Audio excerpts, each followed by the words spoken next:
جب کچھ بھی نہیں تھا، نہ زمین، نہ آسمان، نہ وقت، نہ روشنی، صرف اللہ تھا۔ اور پھر اس رب کائنات نے ایک فیصلہ کیا جو پوری کائنات کی تقدیر بدلنے والا تھا۔ انی زائل فی الارض خلیفہ، میں زمین میں اپنا ایک خلیفہ بنانے والا ہوں۔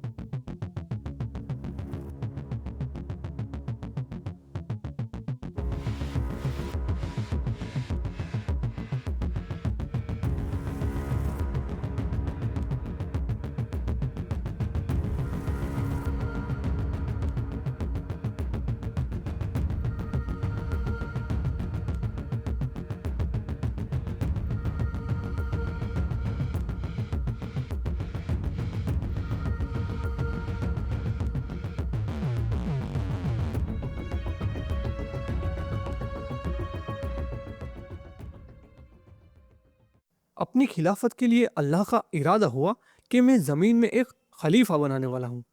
تب حضرت جبرائیل علیہ السلام کو حکم ہوا کہ زمین سے تھوڑی مٹی لے کے آ۔ جب جبرائیل علیہ السلام مٹی لینے کے لیے زمین پر آئے تو مٹی رونے لگی۔ جبرائیل علیہ السلام واپس چلے گئے۔ پھر جب اللہ کا حکم ہوا تو اسرافیل علیہ السلام کو بھیجا گیا۔ وہ بھی مٹی کی درخواست سن کر واپس چلے گئے۔ پھر اس کے بعد میکائیل علیہ السلام کو بھیجا گیا۔ وہ بھی مٹی کی باتوں میں آ کے زمین سے واپس چلے گئے۔ تب حضرت اسرائیل علیہ السلام کو حکم ہوا تو وہ جنت سے زمین کی طرف آئے اور وہ لال سفید اور کالی مٹی مٹھی رنگا رنگی مٹی جمع کر کے لائے اور اللہ کے حکم کے مطابق مکہ اور طائف کے درمیان رکھی گئی۔ اللہ نے اس مٹی پر اپنی رحمت کی بارش کی اور اس مٹی کے خمیر سے حضرت آدم علیہ السلام کا پتلا تیار کیا۔ 40 برس تک وہ پتلا بے جان پڑا رہا۔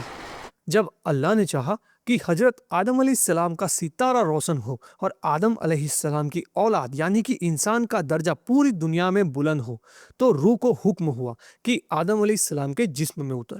اس نرم روح نے سخت مٹی میں جانے سے انکار کیا۔ رب کا حکم روح کو پہنچا کہ اے جان داخل ہو۔ پھر جب روح آدم علیہ السلام کے سر کی طرف سے داخل ہوئی تو جس جگہ پہنچتی جاتی پتھر بنا جسم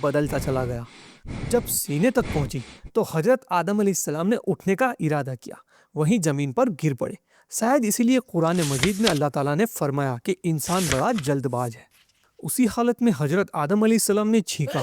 اللہ کی اور سے الہام ہوا اور کہا الحمدللہ، تمام تعریفیں اللہ کی ہے۔ اس کریم رحیم نے اپنی رحمت سے فرمایا یرحمک اللہ، اللہ آپ پر رحم فرمائے۔ یہ اللہ کی رحمت کا پہلا جلوہ تھا۔ اس کے بعد اللہ کے حکم سے ایک فرشتہ بہشت سے سجا جوڑا لایا، حضرت کو پہنایا اور عزت کے ساتھ تخت پر بٹھایا۔ حضرت آدم علیہ السلام کی پیدائش کے وقت فرشتہ آپس میں کہتے تھے کہ اللہ خاک سے پیدا کر کے جس ہستی کو خلافت کی گدی پر بٹھائے گا تو وہ خدا کے نزدیک ہم سے زیادہ عزیز نہ ہوگا، اور غیب کے جاننے والے کے دربار میں ہم جو دن رات رہتے ہیں ہمیں امید ہے کہ ہمارا علم اس سے زیادہ ہوگا۔ پھر حق تعالیٰ نے تمام چیزوں کے نام حضرت آدم علیہ السلام کو سکھلا دیے۔ فرشتوں کو حکم دیا کہ اگر تم سچے ہو تو ان چیزوں کے نام بتاؤ۔ فرشتے جواب نہ دے سکے، اپنی غلطی مانتے ہوئے بولے پاک ہے تو، ہم تو صرف اتنا ہی جانتے ہیں جتنا تو نے سکھایا، اور تجھ سے بڑھ کر جاننے والا کون ہے؟ تب اللہ تعالیٰ نے آدم علیہ السلام کو ظاہری اور باطنی کمال سے آراستہ کیا، اور ان کی عزت بڑھانے کے لیے فرشتے جو حضرت آدم علیہ السلام کے تخت کے چاروں طرف لائنوں میں ادب کے ساتھ کھڑے تھے حکم دیا کہ آدم کو سجدہ کرو۔ تمام فرشتوں نے حضرت آدم علیہ السلام کو سجدہ کیا، مگر ابلیس نے انکار کر دیا اور بولا کہ میں آدم سے بہتر ہوں، اس لیے کہ مجھے آگ سے اور آدم کو مٹی سے پیدا کیا گیا ہے۔ ابلیس کے اس انکار سے اس پر پھٹکار پڑی اور اسے فرشتوں کے ساتھ سے الگ کر دیا گیا۔ حضرت آدم علیہ السلام بہشت میں رہنے لگے۔ طبیعت میں آیا کہ کوئی ان کا ساتھی ہو، زندگی کا ساتھی۔ حضرت آدم علیہ السلام پر خواب نے غلبہ کیا۔ اسی بیچ اللہ نے اپنی قدرت سے آدم علیہ السلام کے پہلو سے حضرت حوا کو پیدا کر دیا۔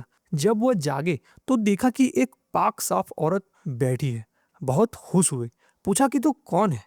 حضرت حوا نے کہا کہ میں تیرے بدن کا حصہ ہوں، اللہ تعالیٰ نے تیری پسلی سے مجھے پیدا کیا ہے۔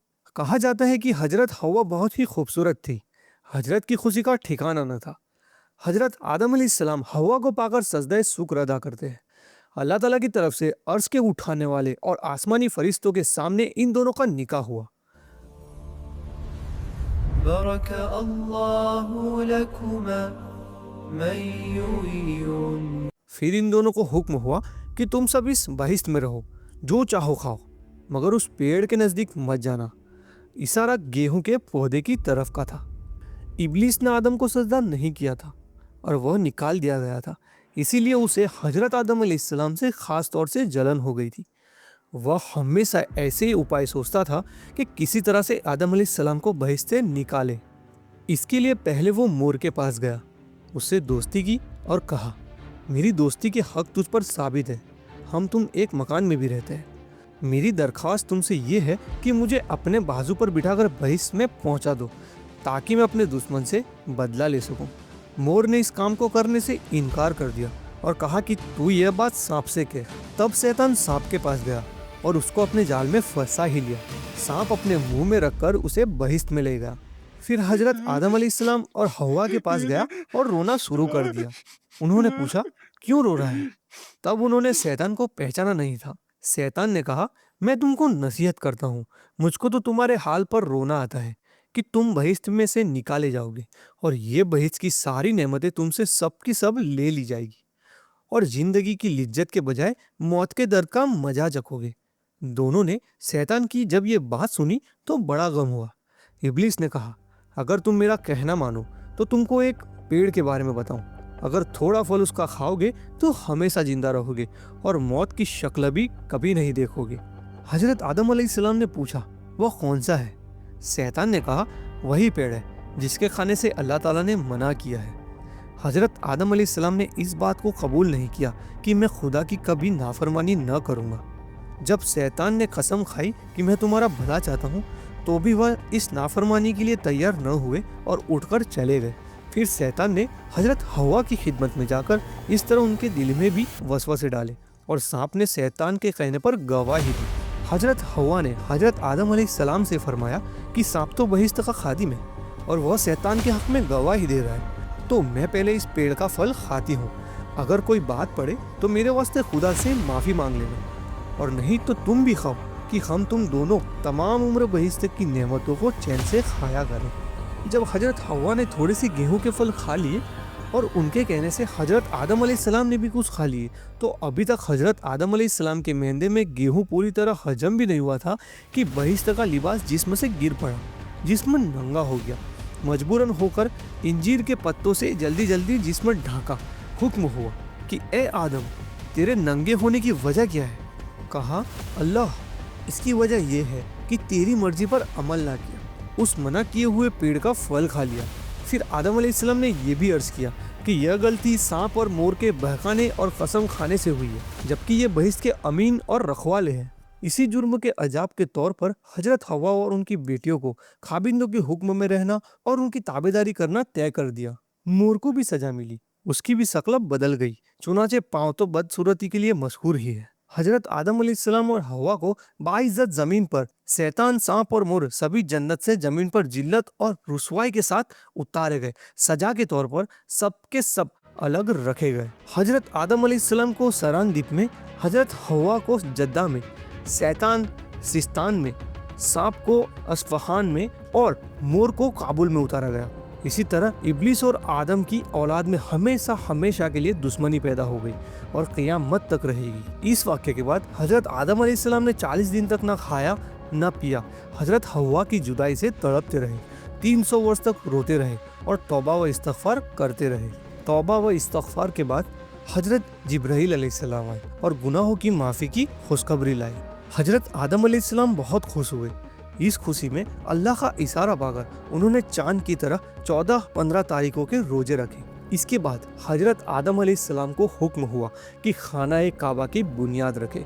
حضرت آدم علیہ السلام نے جبریل علیہ السلام کی تعلیم سے اور فرشتوں کی مدد سے کعبے کی بنیاد رکھی اور حجر اسود جسے وہ جنت سے لائے تھے اسے کعبے کی ایک طرف جمایا۔ کعبہ تیار ہونے کے بعد حضرت جبرائیل علیہ السلام نے حج اور طواف کے طریقے بتائے۔ حضرت آدم علیہ السلام ان سب سے چھٹی پا کر حضرت جبرائیل علیہ السلام کے کہنے سے عرفات پہاڑ پر چڑھے۔ حضرت حوا بھی حضرت آدم علیہ السلام کے لیے پریشان تھی۔